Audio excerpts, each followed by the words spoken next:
Lebanese Christians flee Israeli airstrikes on their villages amidst war with Hezbollah. By Thomas D. Williams, Ph.D. on October 4, 2024.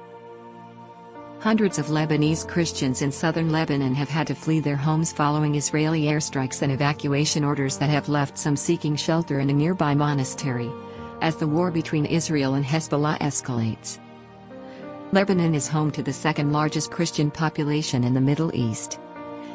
Roughly 30 to 40% of this small religiously diverse Mediterranean country is comprised of Maronite Catholics, who make up the largest Christian group, followed by Melkite Greek Catholics, Greek Orthodox Christians, and Armenian Christians. The country's historic Christian strongholds are in the coastal city of Jounieh north of Beirut, in Mount Lebanon, and in the Bekaa Valley city of Zahle. However, Christian communities are peppered throughout the country, living among the nation's Shia, Sunni, and Druze. Although Israel has declared it is not at war with Lebanon in general and is targeting fighters and weapons from the Shia militia Hezbollah, which is designated a terrorist organization by the United States, this has not stopped it from forcibly evacuating a number of Christian villages in southern Lebanon, which is a Shia majority area interspersed with Christian communities not aligned with Hezbollah. Imad Lalis, mayor of the municipality of Ain Bel, one such Christian town near the Israeli border, said Israeli officials told the community to evacuate the town in just 45 minutes. The situation is devastating, Lalis said. Why us? There is no Hezbollah in Ain Bel and Israel knows that. Lalis said that on Tuesday morning calls started coming into residents from the Israeli military, telling them they should evacuate immediately and not return until further notice. They told me, as the mayor, I should inform everyone to leave, Lalis said. But we have nothing to do with the fighting, we don't have any political parties here, no Hezbollah, nothing. Later that day, an evacuation order came on social media for more than 20 towns and villages, including Ain Bel.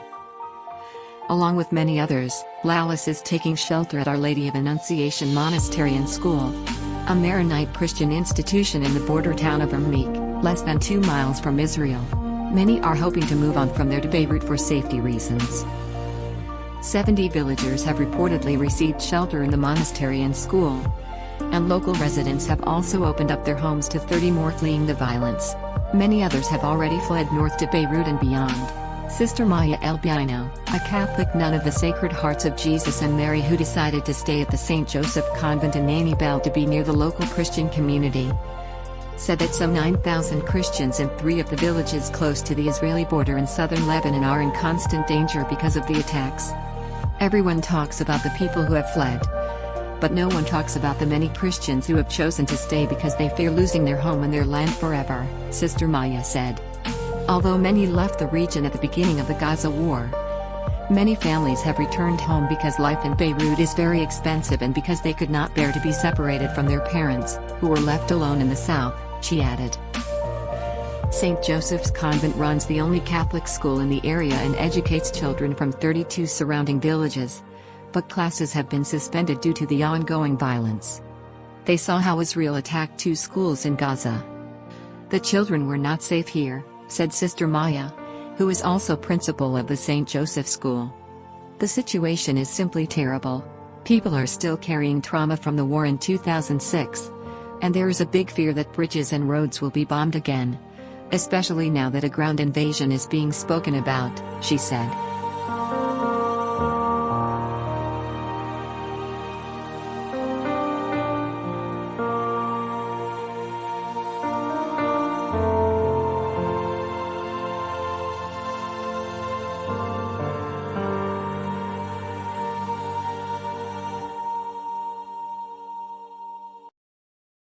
Come from a country, Lebanon used to be the only majority Christian country in the Middle East. Most people don't know that. When they think of the Middle East, they think it's all Islamic countries.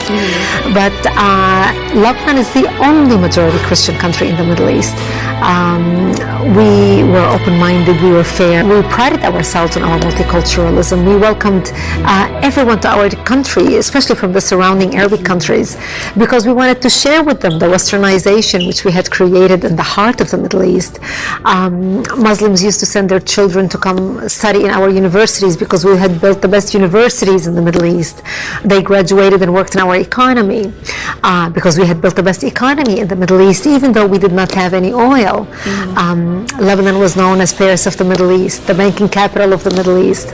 And as Christians, we focused on education. Education was very important to us. You know, we educated girls and boys, you know, no difference. We were living the good time. Unfortunately, all that began to change by the 70s because of two things. The enlargement of the Islamic population in Lebanon, because we Christians marry one spouse until death do us part. We don't have many kids. Muslims, on the other hand, are allowed to marry up to 4 wives at a time. Now, of course, not all of them do it, but enough of them do it that in our country, in Lebanon, by the 70s, the Muslims became the majority. And once they became the majority, they started massacring the Christians and killing the Christians. I remember in 1974, we stopped traveling. We used to go spend Christmas and Easter in Beirut with the rest of my family. And we stopped traveling, and I would ask my father, why aren't we going to Beirut for Christmas this year? And my daddy would say to me, well, we just decided to stay home this year. And you know, I couldn't understand why, and later I learned is because Muslims started setting up fly-by-night checkpoints, and they would stop Christian cars traveling. And when they would get people out of the car and look at their ID and find out that this is a Christian family traveling, because in Lebanon, our religion is written on our national ID, on your driver's license, on your passport. So when they see that this is a Christian family traveling, they would get everyone out of the car and shoot them in cold blood.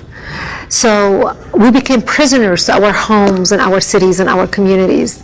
And that's the reason why we stopped going anywhere.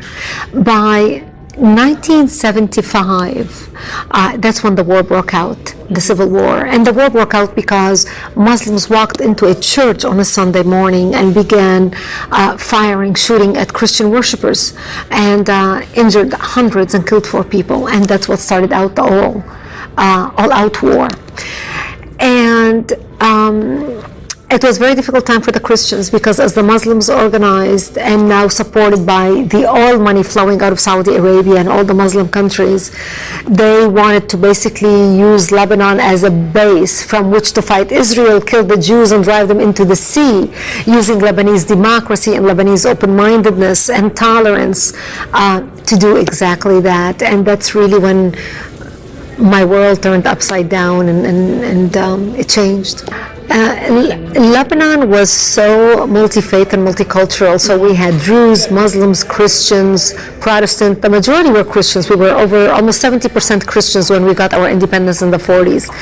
But because of the way Muslims multiply, you know, with the multiple wives and multiple kids, in 30 years they became the majority.